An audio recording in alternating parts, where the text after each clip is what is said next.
guys through pretty tough grind over the last few days and a couple of intense practices, sounds like? Yeah. Well, this is as hard as I've been on a team since I've been here, I would say. Both stretching them out and then being direct and specific on what we're looking for and what I accepted. But they're behind most of those other teams. And they're not behind size, or it's trying to get them, when they're fatigued, to just continue to fight. When they're fatigued, get them to think. Things that they've never really had to do. But I'm going to say this, a great group of kids. And, you know, it's, as we start this off, you know, I have to accept more than anyone else, more than any fan or media, that we are where we are. And it's going to be a process. And we could get dinged along the way. I mean, this team that Mark's put together, I watched tape, they're pretty good now. And I know, yeah, you talk about, well, they're one of the oldest teams in the country, and guess what they're playing? Probably the youngest team in the country, and I don't care where they're from, where we're from, this is not going to be easy for these guys. But I'm happy on the trajectory of the team. It's just that we are where we are. How aware do you think they are that it's not going to be easy, and it's, you know, they're going to have to really... They're going to have to get hit in the mouth a few times, and then you start realizing, like, whoa. You know, or the other side of it is what happens when you're us. The other teams play as well as they can play, and they play with more energy, and they're more focused, and they execute better because they're playing against Kentucky in Rupp Arena or anywhere. And that means that it even puts more pressure on you to do and play the way you have to play. Comparatively speaking, is this a team that embraces the practice schedule? Yeah. My staff's trying to remind me we're practicing with 10 players, Brad's being the 10th. Brad's the 10th. And no one gets off the court, no one stops. And only the last couple days have I started going 4-minute segments, where we scrimmage 4 minutes, take a minute and 30 seconds. Scrimmage 4 minutes, take it, because that's what the game's like. Prior to that, we just would go till I decided we stop. So, yeah, but let me tell you, when you're doing all the other things that these kids do, and you're coming to this practice, and you're not being told you're the greatest, I mean, I'm telling you, and, you know, Eric, who most times has his feet up on my desk throwing popcorn in his mouth, but he'll be down watching us practice and said, I've not heard you this loud. I've not heard you this way. It's not, I'm not cussing, but I'm loud. I'm holding them accountable. But that's then. Now we got 3 games in 5 days. And, you know, it's hard when you're my age. You don't remember back to other teams and how they were early. You don't remember 2009 being down 19 to Miami of Florida. No, Miami of Ohio. And it looked like you were going to win, and it took a buzzer beater by John Wall to win the game. You forget all those. You just think you just won all these games, and I mean, this is going to be a process.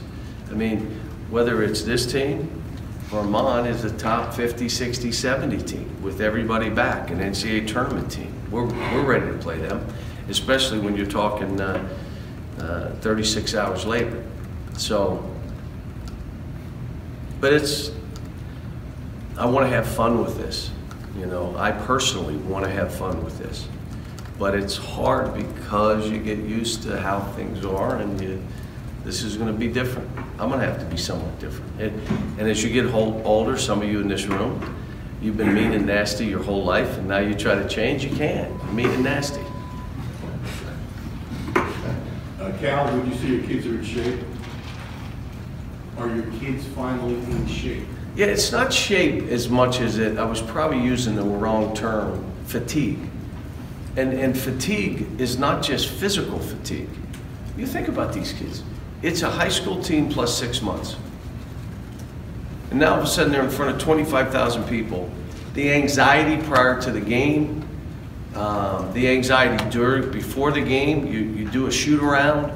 I mean, the fatigue, they're just used to when I feel this way, I let go. And that's what we're trying to tell them they've got to fight through. Cal, you've kind of been taking little shots at the AAU mentality that you got to take out of these guys. But in some ways, is the one way maybe it helps with some of these young guys when you got 3 games in 5 days, and maybe you're going to take some lumps along the way that they kind of flush it and they're on to the next one. Yeah, the only issue is they're 3 teams. These are not going to be teams that are, you know, play bad and win. You're going to have to play fair. You know, you don't have to play perfect games because we're not going to for a while.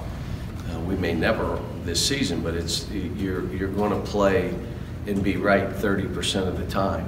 Now you just have to fight through it and cover for each other and scramble and dive and attack and play off your instincts. That's what the game's going to be for a while. But we're going to play teams with veteran guards.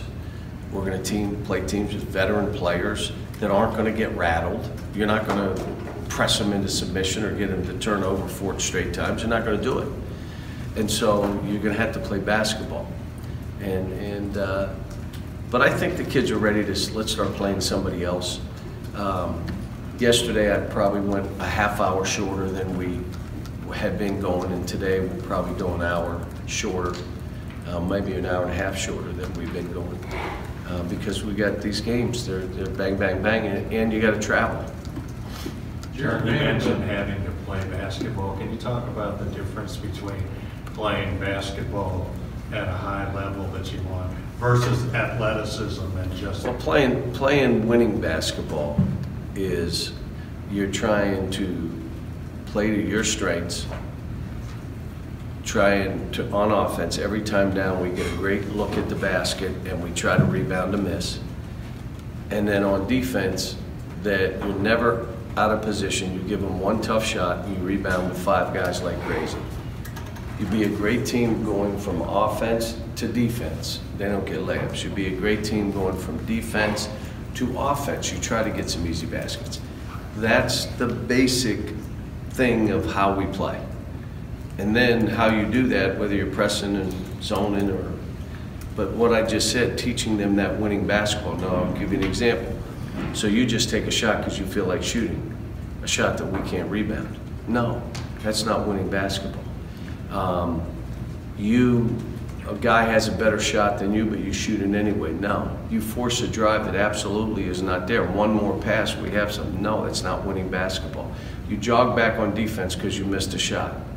You don't talk on defense to help each other cover. You give them open baskets because you're trying to deny and play all over the court, which is not how we play. You don't worry about rebounding, you're hoping your teammate rebounds. You cannot win playing that way. So you're trying to get it down to, we're going to get a great look every time down. Do what you do best. If you're a driver, drive. If you're a shooter, shoot. Do what you do best. We're going to be great going from that offense to defense. We're going to attempt to rebound on it. And then when we get back on defense, we're going to give them one tough shot, and then we're going to rebound like crazy. We're not spacing, we're not denying, it's not how we play. So it takes time for them to get ingrained in that when they have played different. Now, I've had them for 3 months, 4 months now. I mean, how many?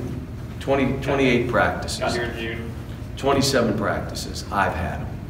So those habits, which are how you become successful, you create good habits. We'll see how ingrained they are right now. With the fatigue or the inexperience, I mean, is foul trouble or silly fouls a concern? Same deal. You negate any hustle by fouling. We're not trying to stop them from scoring. You're trying to make it a tough shot. Again, winning basketball. We're not trying to, you're going to shoot balls. We're just going to make them tough. It's going to be hard for you to get a basket, and you're going to get some anyway. When was the last shutout in college basketball? Was there been one? Probably not. So, you're not going to shut them out. But you don't want to get in foul trouble because that's how you lose games. Again, winning basketball. You're making this tough. I'm not leaving my feet. I'm not trying to steal because then I'll foul. and then I get 2 of those or 3, I'm out and we lose.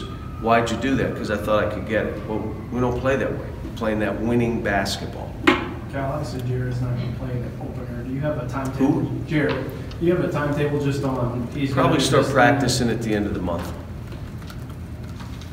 Yeah, Shea and Claudia on the floor at the same time. What did you kind of like with that combination? I like it because we've played with 3 point guards the last few years. And, you know, what's been amazing to this point, this team hasn't, when we're not playing with a whole lot of point guards out there, we haven't been a big turnover team. I mean, we're not turning it over 25 times. And it doesn't matter who you're playing. If you're a turnover team, you're going to turn it over. So we've been pretty good with that. Let's hope going forward again. But you're a low turnover team when you're trying to make easy plays. You ready? And do what you do best as a player. Then you don't turn it over. Well, I'm going to try this. Wait till you see this. Yeah? I saw it. Unfortunately, we all saw it. So those are, again, things that they're learning and going through. And I'm going to tell you, great group of guys. These kids are great kids. They want to win. They know they need each other. And I think they kind of know where they are right now. 1 or 2 more guys. Hey, John, what did you think of Utah Valley playing you guys Friday and then at Duke on Saturday? Well, I think Dwayne set that up if they wanted to do both. That was their option. I talked to Duke and said, hey, we got a team coming in if you want to play them.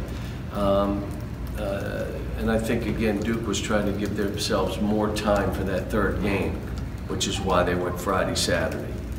You know, we're playing Friday, Sunday afternoon, but the team we're playing is not playing. So when we play Sunday afternoon, that's their first game.